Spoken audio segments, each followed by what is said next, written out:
Hello दोस्तों, मेरा नाम है आमिर खान और आप देख रहे हो मेरा यूट्यूब चैनल। और आज मैं आपको बताने वाला हूँ वॉशिंग मशीन की वायरिंग किस तरह से की जाती है। हाँ जी हाँ दोस्तों, ये वॉशिंग मशीन की मोटर को किस तरह से टाइमर के अंदर जोड़ा जाता है और टाइमर में ऐसा क्या होता है जिससे कि मोटर को उल्टा और सीधा घुमाने में मदद करता है। तो फिलहाल दोस्तों हम यही बात करने वाले हैं कि ये टाइमर आखिर क्या करता है जो मोटर को उल्टा सीधा घुमा देता है, और हम इस मोटर की वायरिंग इस टाइमर के अंदर कैपेसिटर लगा करके किस तरह से वायरिंग कर सकते हैं। तो चलिए दोस्तों वीडियो स्टार्ट करते हैं। वीडियो स्टार्ट करने से पहले मेरे से चैनल को सब्सक्राइब कर लीजिए, और सब्सक्राइब अगर कर लिया है तो आप मेरी पिछली वीडियोस को भी देख सकते हैं। बहुत सारी मैंने वीडियोस बना के रखी है आप लोगों के लिए अच्छी। तो चलिए दोस्तों शुरू करते हैं। सबसे पहले अगर मोटर की बात कर ली जाए तो मोटर के अंदर कितने वायर होते हैं। मोटर के अंदर दोस्तों नई अगर मोटर है और हमारी वॉशिंग मशीन पहली बार खुल रही है, मोटर अगर कभी बंधी हुई नहीं है तो इसके अंदर 3 वायर होंगे। अगर हम दोबारा रिवाइंडिंग करवाते हैं यानी कि मोटर जल जाती है दोबारा वाइंडिंग करवाते हैं तो उसके अंदर से काफ़ी इलेक्ट्रिशियन 4 वायर निकालते हैं। लेकिन कंपनी से जो मोटर आती है उसके अंदर 3 वायर होते हैं और इसकी इलेक्ट्रिसिटी कंजम्पशन 150 वोट है और यहाँ पर हमारे 3 वायर निकलते हैं। अब ये 3 वायर किस तरह से जोड़े जाते हैं, आखिर इसके अंदर न्यूट्रल कौन सा है, फेस कौन से हैं और कैपेसिटर में लगने वाला है वायर कौन सा है, ये हम आज इसके अंदर मोटर का कनेक्शन तो आपने देख लिया है। इस तरह से इसके अंदर 3 वायर निकले हुए होते हैं। टाइमर के अंदर कितने वायर निकले होते हैं वो देखते हैं। टाइमर के अंदर निकले हुए वायर होते हैं वो 3 वायर होते हैं, और एक टाइमर एक ऐसा भी आता है टाइमर जिसके अंदर 4 वायर होते हैं। और वो 4 वायर क्यों होते हैं आपने कभी सुना है ना, जब हमारी वॉशिंग मशीन बंद होने का टाइम आता है तो उसके अंदर एक बजर की आवाज़ आती है, टीक ऐसे करके कुछ आवाज़ आती है, तो उसके अंदर 4 वायर निकले हुए होते हैं। ये सिंपली मैंने सिर्फ मोटर को ऑपरेटिंग करने के लिए ये टाइमर मैंने लेके आया हूँ ताकि आप लोगों को अच्छे से सिंपली तौर पर मोटर की ऑपरेटिंग तो आपको समझ में आ ही जाएगी। और धीरे धीरे मैं आप लोगों को सिखाऊंगा ताकि आप लोग पूरी वॉशिंग मशीन का काम सीख जाएंगे। इस मोटर को किस तरह से फिट वगैरह करना ये हम आपको बाद में बताएंगे। सबसे पहले इसकी वर्किंग वगैरह हम आपको अच्छे से समझाने की कोशिश करेंगे, और आप समझ में आ जाए तो लाइक और नहीं तो आपकी मर्ज़ी है, जो करना है करिए। ये तीनों वायर कहाँ जुड़ेंगे, मोटर के अंदर किस तरह से जुड़ेंगे, और आप सोच रहे होंगे कि ये तीनों वायर 3 इसके अंदर है 3 इसके अंदर है तो तीन इसके अंदर जोड़े जाएंगे और न्यूट्रल फेस लगा दिया जाएगा। जी नहीं दोस्तों, इस तरह से नहीं होगा। और कैपेसिटर तो आपको पता ही है 10 UF का लगता है वॉशिंग मशीन के अंदर, और कम से कम इसके अंदर 2 वायर होते हैं। तो हम इसकी वायरिंग करते हैं, किस तरह से हम इसकी वायरिंग कर पाते हैं। इसके अंदर 3 वायर है जिसमें से एक होगा न्यूट्रल और 2 होगा फेस। तो यहाँ पर इनको फेस कैसे देना है, डायरेक्टली हम इसको फेस नहीं देना है। डायरेक्टली अगर हमने फेस दे दिया तो मोटर जलने का ख़तरा हो सकता है।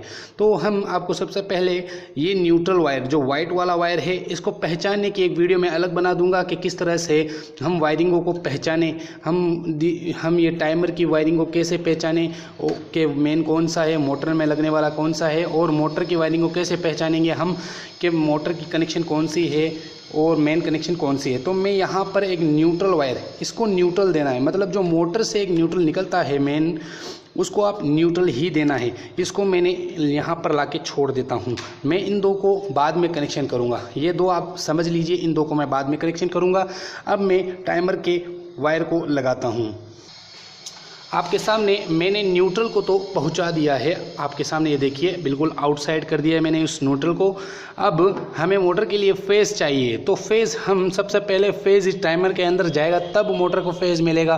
तो मोटर के अंदर फेज देने के लिए सबसे पहले टाइमर का जो फेज है इसको मैं साइड करता हूँ। टाइमर के अंदर ये याद रखना दोस्तों, टाइमर के अंदर आप फेज ही देना है, यानी कि फेज वायर जो आप जानते ही हों जिसमें टेस्ट लगाते हैं तो रेड लाइट जलती है उसको हम फेस बोलते हैं। तो मैं न्यूट्रल को फेस को भी मैंने यहाँ पर छोड़ दिया है। अब यहाँ पर हमारे ये दोनों कनेक्शन सिर्फ इस बोर्ड के अंदर जाएंगे और कुछ काम नहीं है, यानी कि मोटर का जो वायर है वो न्यूट्रल है, टाइमर से एक वायर आ रहा है वो फेस है। अब इन 2 का क्या काम है, इन 2 का क्या काम है, किस तरह से ये दोनों कनेक्शन किए जाते हैं ये मैं आपको बताता हूँ। तो हमने न्यूट्रल फेस तो दे दिया है। अब मोटर के जो 2 वायर हैं ये हमें किस जगह पर जॉइंट करना है। तो हम मोटर का एक वायर, ये मैंने सैडल इस वजह से लगाया ताकि हमको अच्छे से समझ में आ जाए। ये एक वायर हम यहाँ पर लाके इस सैडल के अंदर डाल देंगे और इसको यहाँ पर छोड़ देंगे। मोटर का एक और वायर, याद रखना मोटर के अंदर सिर्फ 3 वायर होते हैं, जिसके अंदर एक मेन वायर होता है और दूसरा कॉमन वायर होता है। 2 कॉमन वायर होते हैं, यानी कि जो टाइमर के अंदर कनेक्शन होते हैं। ये 2 कनेक्शन मैंने यहाँ पर छोड़ दिया है। अब हमारे पास टाइमर के भी 2 वायर है, मैं आपको दिखाता हूँ। ये रहा आपके सामने टाइमर। अब टाइमर के वायर को किस तरह लगाना है? टाइमर के वायर को आप कैसे भी लगा सकते हो।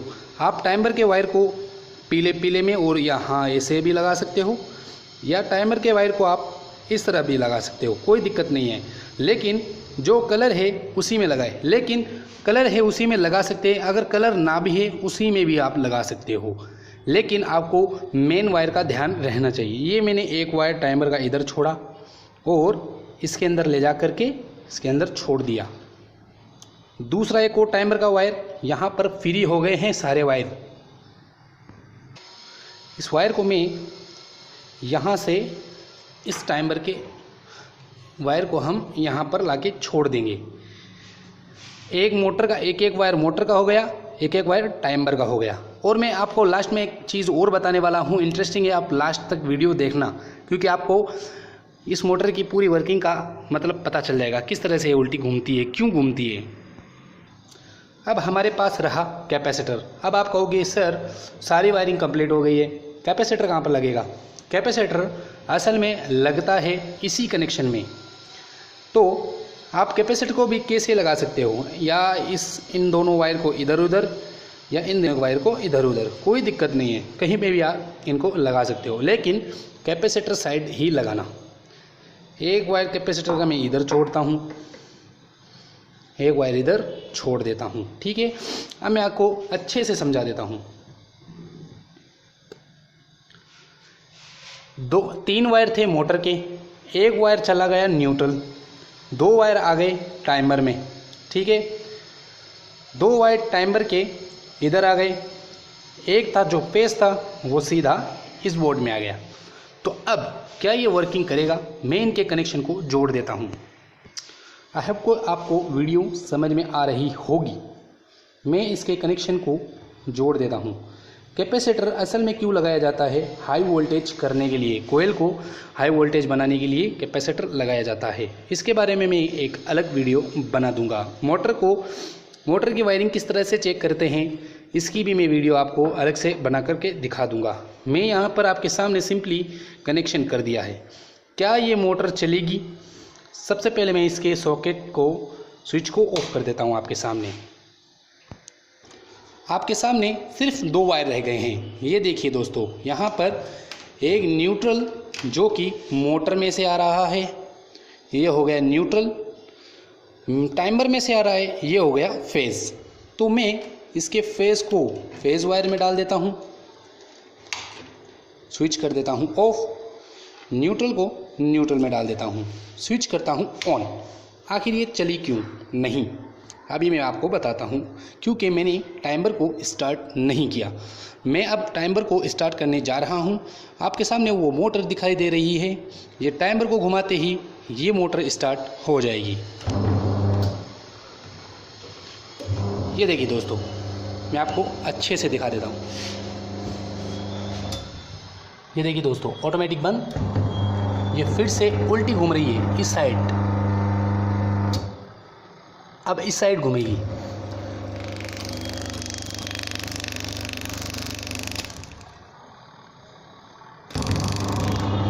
अब ये वर्किंग कैसे कर रही है, आखिर क्या वजह है जो ये टाइमर इसको उल्टा घुमा रहा है? आपके सामने ये वायरिंग यहीं की यहीं रह जाएगी। आपके सामने ये देखिए।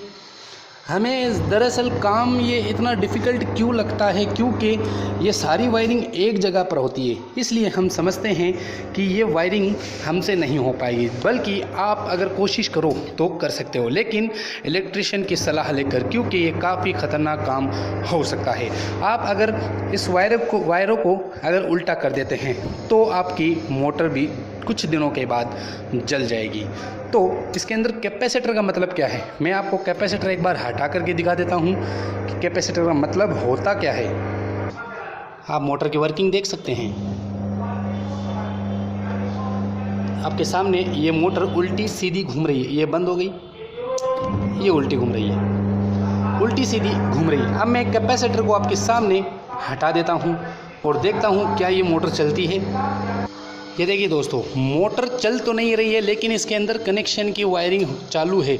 अब मैं आपके सामने देखना घुमाऊँगा, ये देखिए हाथों से घूमेगी क्योंकि कैपेसिटर का काम होता है हाई वोल्टेज बनाना।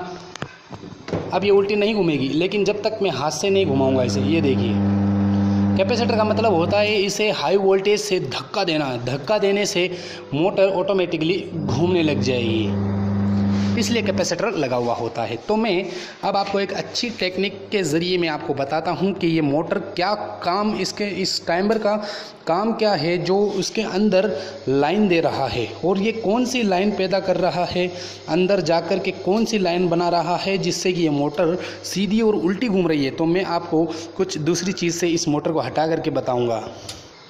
मैं इसको हटा देता हूँ, बिल्कुल इस मोटर को हटा देता हूँ आपके सामने। इस मोटर के तीनों सारे वायर को बाहर निकाल देता हूँ, ये दोनों वायर भी बाहर निकल गए हैं। अब आप कहोगे यार ये क्या बताएंगे, आप मोटर के बगैर तो हमें कुछ पता ही नहीं चलेगा। तो मैं आपको प्रैक्टिकली मोटर के बिना भी मैं ये चीज़ आपको बता सकता हूँ कि ये टाइमर क्या काम कर रहा है। असल में मैं बताऊंगा इन दो बल्ब्स की मदद से कि इन दो बल्ब्स ये दो जलेंगे और हमको पता चल जाएगा कि मोटर के अंदर कौन सी सप्लाई जा रही है। तो मोटर के अंदर कुछ इस तरह से कनेक्शन हुए हैं। यहाँ पर एक ये न्यूट्रल है वाइट वाला, जो कि मैं आपको बताया था, मैंने आपको यहाँ पर एक वायर न्यूट्रल है, ये मोटर का एक वायर न्यूट्रल है और बाकी के जो दो वायर हैं ये फेज़ हैं। तो यहाँ पर भी इस होल्डर में एक एक वायर न्यूट्रल बनाया गया है, एक एक वायर लाइट बल्ब्स के लिए फेज़, अलग अलग फेज़ बनाए गए हैं। इसको मैं मोटर की तरह कनेक्शन करके दिखाता हूँ आपको और आप कहोगे वाह मोटर की तरह ही ये काम कर रहा है। जो कि मोटर काम कर रही थी उल्टा सीधा, वैसे ही ये भी काम कर रहेगी, ये भी दो बल्ब काम करेंगे आपके सामने। मैं रख देता हूँ इन दो बल्ब्स को यहाँ पर। सेम मोटर के जो कनेक्शन मैंने किया था कुछ उसी तरह से 100% वहीं के वहीं कनेक्शन होंगे। मैं यहाँ पर न्यूट्रल को आगे पहुँचाता हूँ। अब मैं यहाँ से न्यूट्रल को आगे पहुँचा देता हूँ इसके ज़रिए, जैसे कि हमने मोटर के वायर को पहुँचाया था। अब यहाँ पर मोटर के रह गए दो वायर, यानी कि बल्ब के रह गए दो वायर, जो कि मोटर के दो वायर बच गए थे।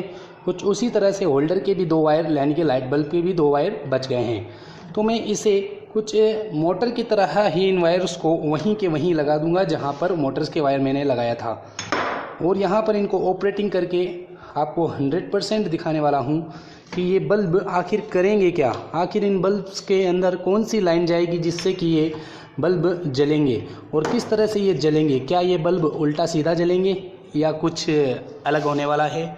तो मैं इन दोनों तारों को जोड़ देता हूँ आपके सामने। असल में मैं ये काम बता रहा हूँ आपको टाइमर का, क्योंकि यहाँ पर टाइमर की जो कनेक्शन होती है वो कनेक्शन आखिर मोटर में क्या काम करती है, मैं ये चीज़ आपको समझा रहा हूँ। मैं थोड़ा दूर दूर रख देता हूँ ताकि अच्छे से दिखे आपको। देखिए दोस्तों, आपके सामने न्यूट्रल मैंने अलग से ही लगा दिया है, बिल्कुल अलग, किसी भी तरह से कोई भी वायरिंग की यहाँ फेरबदल नहीं की गई है। यहाँ पर सिर्फ और सिर्फ कनेक्शन हो रहे हैं। दो बल्ब्स के यहाँ फेज़ यहाँ आ गए हैं, जैसे कि मैंने मोटर का लगाया था। यहाँ पर भी फेज़ जैसे कि मैंने मोटर का लगाया था और यहाँ पर एक न्यूट्रल, जो कि मैंने मोटर का एक न्यूट्रल यहाँ से यहाँ लगाया था। तो मैं अब टाइमर का एक फेज़ इसके अंदर डालूँगा, बल्ब का एक न्यूट्रल इसके अंदर डाल दूँगा। अब मैं मोबाइल्स को स्टैंड पर लगा देता हूँ। यहाँ पर मैं अब टाइमर को घुमाने वाला हूँ।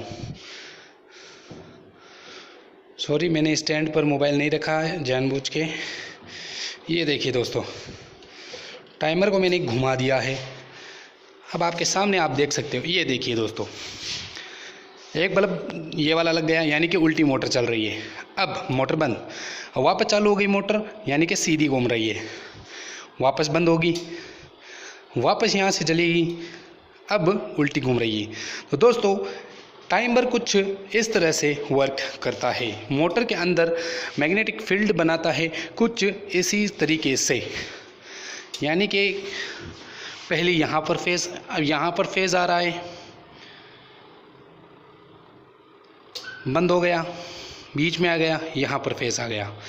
इस तरह से ये टाइमर अंदर से कुछ काम करता है। ये देखिए आपके सामने घड़ियाँ, यहाँ पर एक पत्ती भी दिखाई दे रही होगी आपको, वो पत्ती अप डाउन करती है ताकि उस पत्ती से फेज़, ये फेज़ आ रहा है इसके अंदर फेज़ आने से पत्तियाँ लगी हुई है 2 अलग अलग किस्म की, घूमने से कभी इसके अंदर फेज़ भेज रहा है, कभी इसके अंदर फेज़ भेज रहा है। आपके सामने ये बल्ब दिखाई दे रहे हैं, आप देख सकते हैं कि किस तरह से इसका मतलब टाइमर इस तरह से काम करता है। मोटर के अंदर 2 डबल वाइंडिंग होती है, दोनों वाइंडिंगों को चलाने के लिए अलग अलग वायर्स निकाले जाते हैं। आई होप आपको ये वीडियो समझ में आ गई होगी। काफ़ी लंबी वीडियो तो हो गई है। अब मैं आपके सामने कैपेसिटर लगा दूँ। कैपेसिटर हालांकि मैग्नेटिक कोयल के लिए ही काम आता है, ना कि इन बल्ब वगैरह के लिए। अब मैं कैपेसिटर लगाऊंगा तो दोनों बल्ब एक साथ जलेंगे। लेकिन आपके सामने 2 बल्ब एक साथ जलेगा। ये देखिए दोस्तों, एक फीका जल रहा है, एक तेज़ जल रहा है, लेकिन दोनों एक साथ जलेंगे। अब ये दोनों एक साथ बंद होंगे, फिर दोनों एक साथ जलेंगे, यानी कि ये देखिए मैंने हटाया कैपेसिटर को और लाइट बंद हो गई। तो इस तरह से ये वर्क करता है। मैंने कैपेसिटर इसीलिए नहीं लगाया था क्योंकि ये कैपेसिटर सिर्फ मोटर के लिए काम करता है, ना कि बल्ब वगैरह के लिए। आपको प्रैक्टिकली तौर पर मैंने टाइमर का काम भी बता दिया। अब मैं एक वीडियो ऐसी बनाऊंगा जिसमें आपको टाइमर का जल्द से जल्द कैसे पता चलेगा, क्या चीज़ है वो जिससे हमें टाइमर का पता चल सकता है, और मोटर की वायरिंग का हमें किस तरह से हम पहचाने कि मेन वायर कौन सी है, न्यूट्रल वायर कौन सी है, फेज वायर कौन सी है और कैपेसिटर वायर कौन सा है।